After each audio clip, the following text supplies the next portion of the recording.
के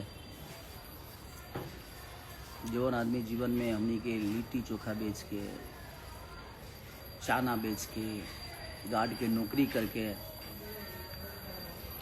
वो पिता यानी हमनी के संघर्ष खातिर, हमनी के बेहतर बनावे खातिर दुनिया के हर वो काम किए हैं। और आज देखिए आप लोगों के लिए, आप लोग के आशीर्वाद से आज वो गाड़ी आ गई। इससे पहले आप लोगों के बीच में वो थी, उसके पहले ये थी, उसके पहले ये थी।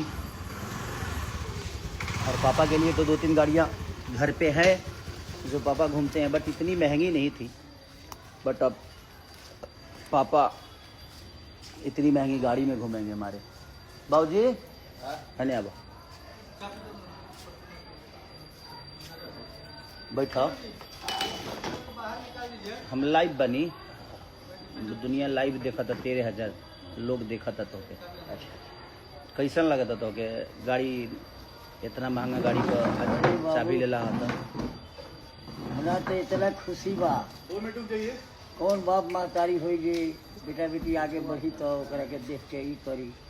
हमरा तो इतना खुशी बा बेटा कि हम तो आशीर्वाद देते वाली पब्लिक पंच के भी कर जोड़ के कह चली कि बेटा के आशीर्वाद रोल दी कि हमार लड़ला बेटा कहीं भी रहे तो चंगा रहे। रोल के आशीर्वाद के अब जरूरत बा कि